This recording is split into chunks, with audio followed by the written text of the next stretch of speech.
alrededor de 59.2 millones de ciudadanos en Alemania están llamados a las urnas este 23 de febrero para votar a sus representantes en el Bundestag, el Parlamento, en unas elecciones generales anticipadas. Estos comicios están marcados también por las novedades en su sistema electoral y por el ascenso en las encuestas del partido Ultraalternativa para Alemania, la AfD por sus siglas.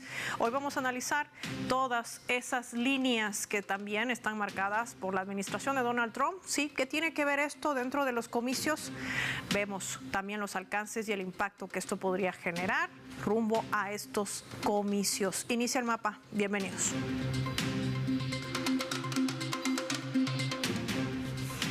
Les proponemos por esta razón desplegar nuestro mapa y revisar algunos datos claves para entender todo este panorama. Alemania. Panorama electoral. Vamos a identificar a esta nación en nuestro mapa. Ahí está de color justamente celeste el avance que tiene el AfD. Y es que hay que decir que el domingo 23 de febrero se va a elegir un nuevo parlamento en estos comicios federales. Según las recientes encuestas, le mostramos cómo se va pintando el mapa político. De color negro identificamos al Partido Unión Democrática Cristiana, la Unión Social Cristiana, liderado por Friedrich Merz, uno de los favoritos para ser también canciller de esa nación. Cerca del 30% se posiciona como uno de los mayores o con la mayor intención de voto, digámoslo así. También en nuestro mapa, donde se encuentra la mayoría de sus distritos, sobre todo al oeste de ese país. Y solo uno en el este. De segundo lugar se encuentra la extrema derecha alternativa por Alemania, el AfD, con Alice Weidel, quien lo lidera. Se encuentra mayoritariamente al este de esa nación, con aproximadamente 20%, duplicando el 10.4% que recibió el año 2021. Así está pintado de color celeste, es el avance que tiene y lo que significa también en lectura geopolítica, que lo vamos a ver hoy en el mapa. Mientras que el partido que ganó el año 2021, el socialdemócrata de Alemania, el SPD, encabezado por el actual canciller Olaf Scholz, en el mapa de color rojo. Ahí lo ven, distribuido en tan solo un 15% de intención de voto, con una caída del 26%. De cuarto lugar están los verdes, liderado por Robert Habeck, actual vicecanciller y ministro de Economía, que podrían alcanzar aproximadamente el 13% de los votos. Mientras tanto, Die Linke con el 8%, la alianza también de SBCW, los liberales del FDP quedarían por fuera por tener menos de ese 4%. Ahí lo ven, reseñados con colores: CDU-CSU, negro, SPD de rojo, el FDP de amarillo, la Alianza Verde, por supuesto, de verde, los LEF de morado y el AfD de color celeste o azul, que marca cómo va avanzando y va pintando este mapa rumbo a los comicios de este 23. Vamos a revisar a los candidatos también en nuestro mapa y los vemos. Estos son los rostros de los candidatos que representarán posiblemente al Parlamento alemán, y es que con este partido, el SDP, la ven ahí justamente casi al medio a la líder del partido, y sus aliados que van en declive, y la CDU recuperando terreno. La extrema derecha alternativa, el AfD, se posiciona como un actor clave también para la configuración del futuro político. Ahí está Weidel, que propone la salida de la Unión Europea, así como el abandono total del euro, retomar relaciones diplomáticas con Rusia, algo que ha generado también tensión entre los debates que se han generado en las últimas horas. ¿Qué implica todos estos movimientos en medio de las propuestas que hacen los candidatos rumbo al Bundestag y cómo va a impactar para el resto de Europa? Lo vamos a analizar hoy con nuestros invitados.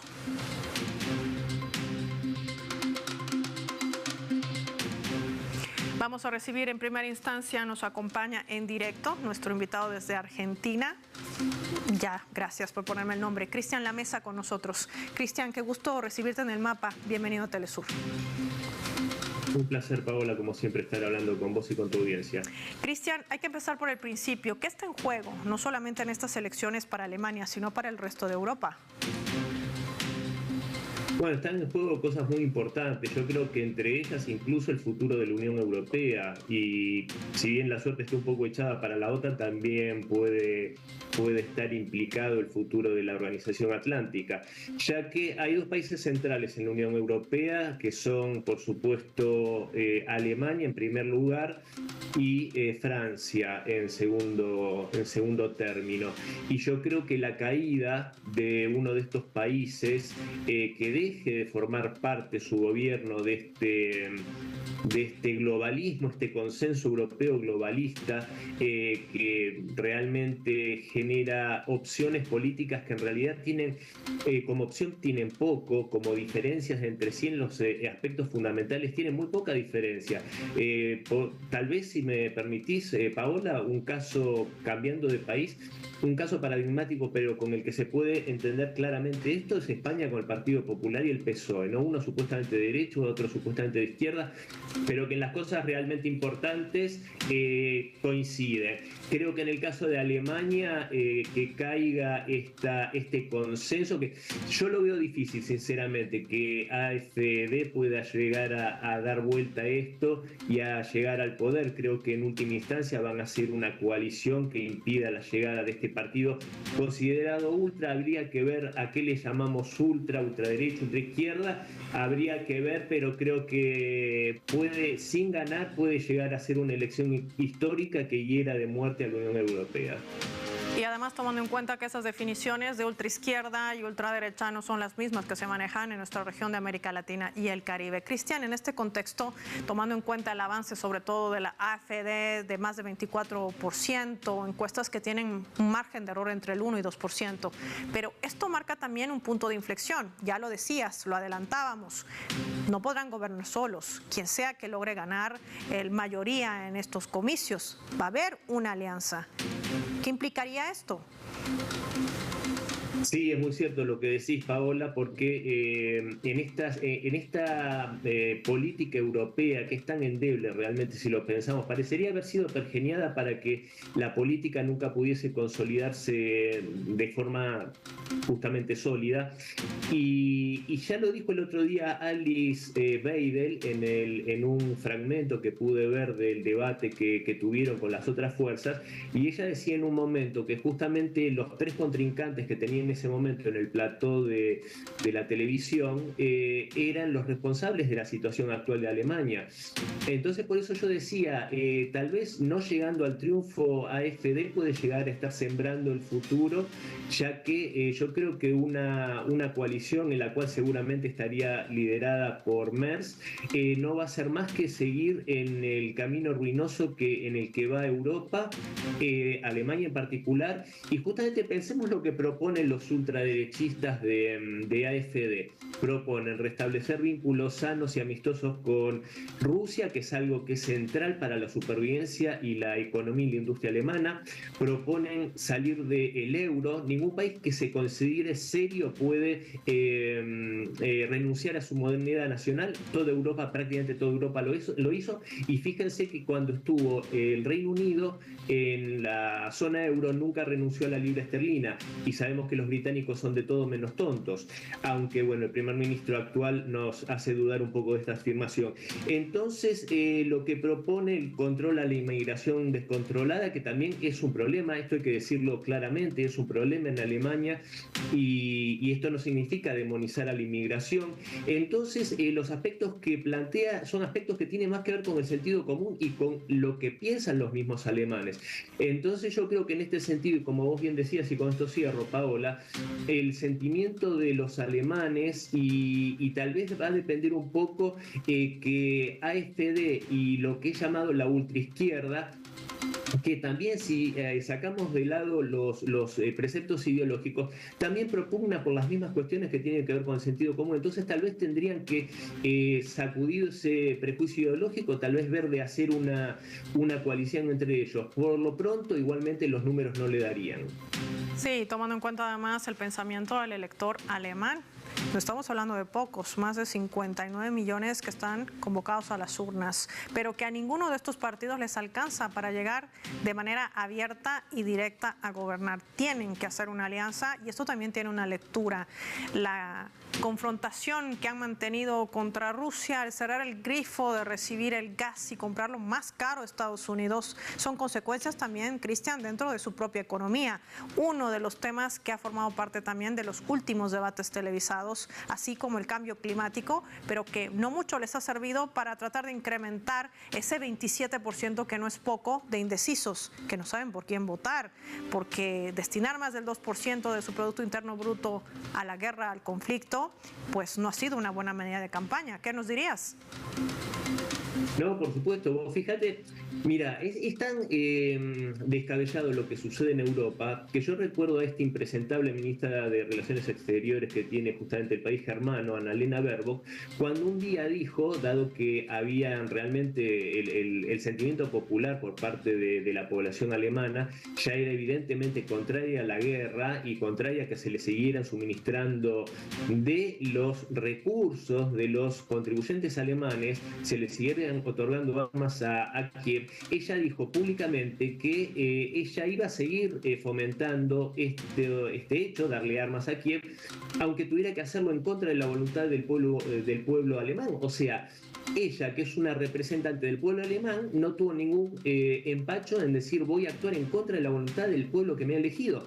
Entonces, por supuesto, siendo esta mujer parte del actual gobierno, con el impresentable de Scholz, con Robert Habeck, yo creo que realmente nos muestran cómo estos partidos, como yo antes decía, esto que discuten nimiedades, cosas menores, pero en lo fundamental son otanistas, están totalmente rendidos a los designios de esa clase corporatocrática, las grandes corporaciones. Y yo creo que, por supuesto, una cosa que vos marcabas es central. Los hidrocarburos buenos, accesibles, provistos por un socio que siempre fue ejemplar en el cumplimiento de sus obligaciones, como Rusia, y a través de un gasoducto que hacía que esto fuera sumamente eficiente y económico. Bueno, AfD, Alice Weidel, una de las cosas que también propugna es la restauración del Nord Stream, que se vuelva a proveer de gas a Alemania a través del gasoducto que quedó intacto, uno fue destruido, el otro quedó sin daños afortunadamente, pero que se pueda restablecer esto, que va a redundar en que la economía alemana pueda volver de a poco a ponerse de pie, que digo de a poco, porque también hay que recordar que merced a esto, el que era su principal amigo, ese anciano senil que era Joe Biden, también aprovechó para hacer que muchas empresas le dieran incentivo para que muchas empresas alemanas se mudasen a los Estados Unidos. O sea que en una traición flagrante justamente a sus socios y aliados. Y aparte, por supuesto, con esto cierro, Paola, yo creo que el mensaje de J.D. Vance, del vicepresidente de los Estados Unidos en Múnich, refregando el piso con la poca honra que le queda a Europa, dijo claramente cuál va a ser la política de los Estados Unidos para con el viejo continente en los próximos 4 años por lo menos, y digo por lo menos. Entonces esto realmente van a tener que tomar nota incluso el electorado, porque yo creo que la suerte de Alemania y del resto de estos países va a ser bastante triste y lamentable si siguen apostando estas políticas. Por eso se dice que las elecciones al Bundestag, al Parlamento en Alemania, no solamente va a ser un termómetro para esa nación, sino también para el resto del continente europeo. Claves que nos aporta nuestro invitado, Cristian Lamesa, en directo para El Mapa. Gracias, Cristian, por compartir tu análisis con nuestros televidentes. Marquemos una pausa revisando nuestra escala.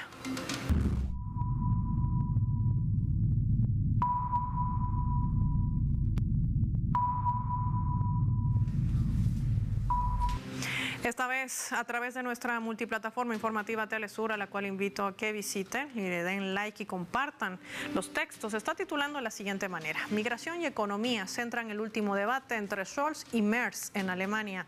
Durante el encuentro, ambos candidatos abordaron temas claves para el futuro de la nación europea, como migración, economía, seguridad. El canciller alemán Olaf Scholz y el líder de la oposición Friedrich Merz han protagonizado ya el miércoles un intenso debate transmitido por una cadena nacional, en lo que fue el último enfrentamiento de ese cara a cara rumbo a las elecciones federales del 23 de febrero. Merz, candidato a la Unión Demócrata Cristiana, por sus siglas CDU, rechazó de manera rotunda la posibilidad de formar una coalición con la ultraderechista Alternativa para Alemania, por sus siglas AfD. Asimismo, destacó que los dos principales desafíos que enfrenta esta nación en los próximos 4 años son migración y la economía. En este sentido, propuso también reducir la carga fiscal de las empresas del 30% y al 25%, bajo el argumento punto de que esta medida aumentaría la competitividad de Alemania y fomentaría además el crecimiento económico. Por su parte, Olaf Scholz, líder del Partido Socialdemócrata, el SPD, defendió un aumento del gasto público para apoyar a las personas con menores ingresos. Decía, entre sus propuestas destacan también un bono Made in Germany, ¿les suena familiar? Con el fin de incentivar la inversión interna, medidas para reducir el coste energético y una rebaja del impuesto sobre el valor añadido en los alimentos.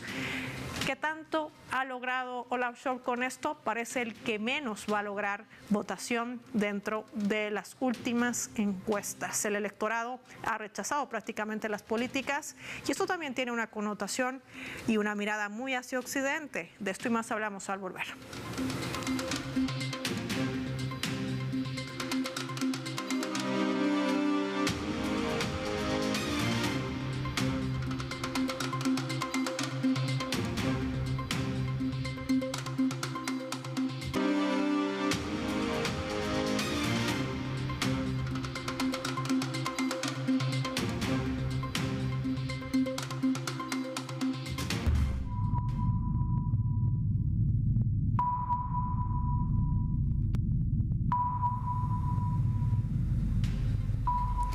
Vamos a sumar también otro elemento para el análisis a través de la fotografía. El que ven allí, Mario Draghi, sí, ante el Parlamento Europeo propuso una estrategia para frenar el declive económico y energético de todo el bloque europeo. Frente a otras potencias, decía, Draghi se ha mostrado convencido de que estas reformas no pueden tener éxito sin una acción colectiva fuerte. En su opinión, Europa debe funcionar con un nivel de coordinación sin precedentes. Cada vez más es más evidente que debemos actuar como si fuéramos un solo Estado, decía. No se puede decir que no a todo. Si rechazamos la deuda común, el mercado único, la unión de los mercados de capitales, debemos admitir que no somos capaces de defender los valores fundamentales de la Unión Europea. Así lo decía durante su intervención dentro de esta Comisión Europea ante todo un Parlamento que ha generado también revuelo por sus declaraciones. Vamos a analizar este escenario. Nos acompaña en directo desde España Carlos Martínez con nosotros. Carlos, qué gusto recibirte en el mapa. Bienvenido. Me gusta, Paula. A ver, ¿qué tan real es el plan de Draghi, sobre todo cuando toca un punto neurálgico que se ha convertido en un efecto boomerang para los propios europeos? Su economía en declive. Pues el plan teóricamente, en la teoría está bien. Lo que ocurre, que el problema es más de fondo, ¿no? Porque como bien estáis analizando en este programa, Europa se ha quedado, pues especialmente Alemania, que es el motor de Europa, se ha quedado sin fuentes de energía confiables. Se compra energía más cara que el resto del planeta porque se ha roto con Rusia, pero también se ha sancionado a Irán, a Venezuela, se ha sancionado a medio mundo. Ha perdido también la posibilidad de obtener uranio barato Francia del Sahel. No hay materias primas y en lo tecnológico China ha superado ampliamente a Europa Occidental, de forma que está bien el llamamiento a esa unidad, a ese mercado único, etcétera, etcétera, pero la cuestión es qué economía va a tener Europa, en qué se va a basar, cuál va a ser el motor de crecimiento, qué planes hay para mejorar la tecnología y sobre todo para seguir funcionando Europa necesita mucha fuente de mucha materia prima energética y de dónde va a venir ahora y a qué precio. Y esas preguntas no responden, ¿no? Porque esas preguntas lo que harían es demostrar la contradicción interna en que se encuentra ahora Europa, que ha hecho una política de seguidismo ciego a lo que le dictaban desde Washington y ahora se encuentra en shock con la llegada de Trump al poder. Ahora, en medio de todo este contexto, también marcadas unas elecciones en Alemania que demuestran también el avance de ciertos partidos con unas connotaciones muy cercanas a la Casa Blanca. Quiero proponerte, Carlos, que revisemos nuestra leyenda porque marca, por supuesto, un punto de inflexión también dentro de ese intento de convencer al electorado alemán. Veamos.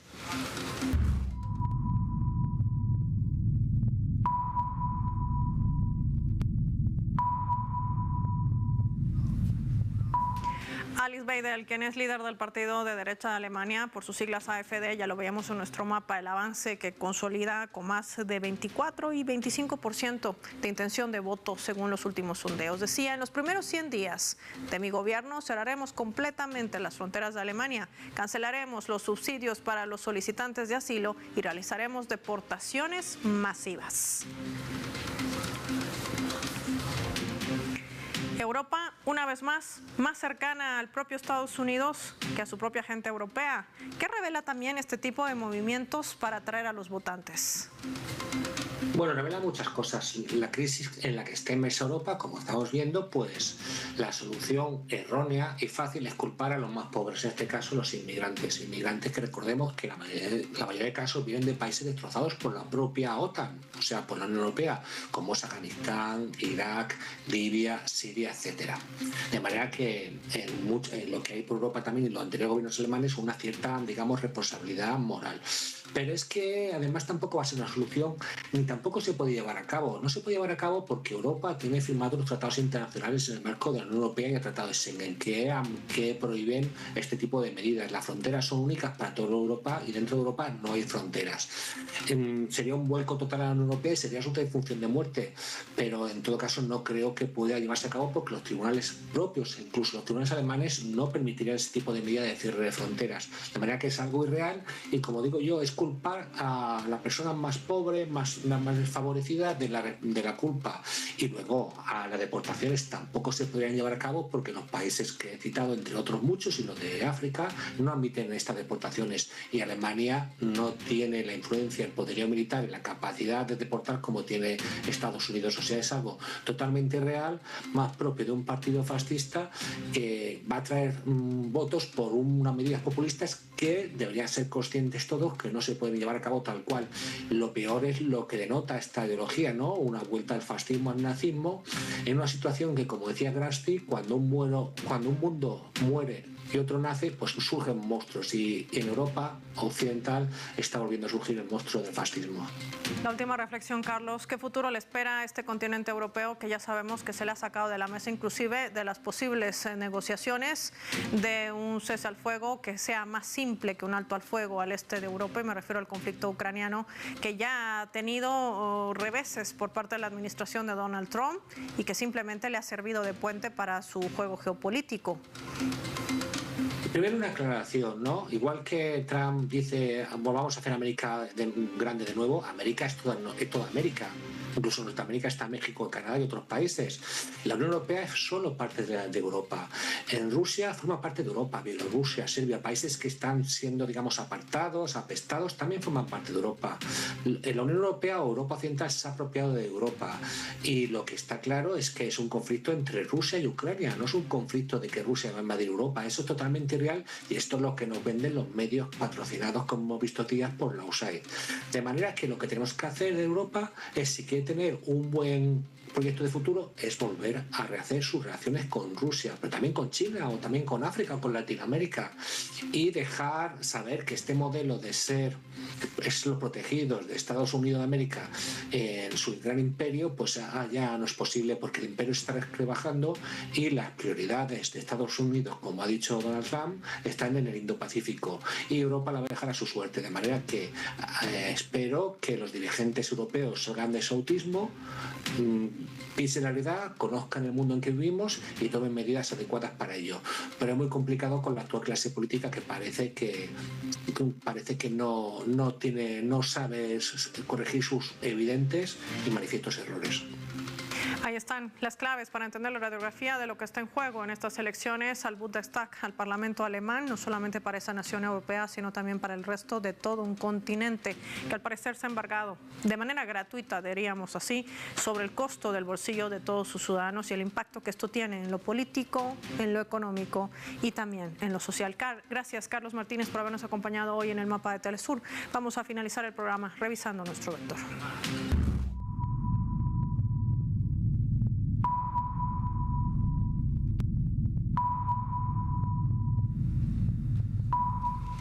Es que nuestro radar en el mapa hoy nos refleja las 3 claves sobre este tema. 1. Sondeos. Si los sondeos no fallan, Olaf Scholz perderá los comicios del domingo 23 frente a los conservadores. Friedrich Merz, abogado millonario sin experiencia gubernamental, mientras los verdes tienen aproximadamente el mismo nivel de apoyo que el año 2021 en las encuestas actuales. El SPD y el FDP se han desplomado. El FDP podría no superar el obstáculo del 5% de estos votos, un porcentaje necesario en Alemania para ceder al Parlamento. Y el SPD corre el riesgo, además de sufrir una amarga derrota. Así está el electorado en esa nación. 2. Desindustrialización. El ataque a Rusia con sanciones, dejar de comprar gas y hacerlo además adquiriéndolo, me refiero a más caro de Estados Unidos, ha provocado una crisis energética y una verdadera inflación. La economía sigue luchando hasta el día de hoy con las consecuencias. Hasta la agenda climática ha tratado de subir los números, pero sin tener resultados. Se siguen amarrando a los conflictos bélicos, destinando más del 2% de su Producto Interno Bruto a la guerra. De este resultado, poco se puede esperar. 3. Alianzas. Pero la unión entre el CDU y el CSU no podrá gobernar sola. Necesitará al menos un socio de coalición después de las elecciones federales. Cuantos más partidos logren entrar al Parlamento con un mínimo del 5%, más difícil le va a resultar conseguir una mayoría y, por tanto, formar gobierno. Así están las cosas políticas en la Alemania desindustrializada, en una Alemania supeditada a los intereses geopolíticos de Estados Unidos. Soy Paola Pérez y nos vemos en otra edición del Mapa.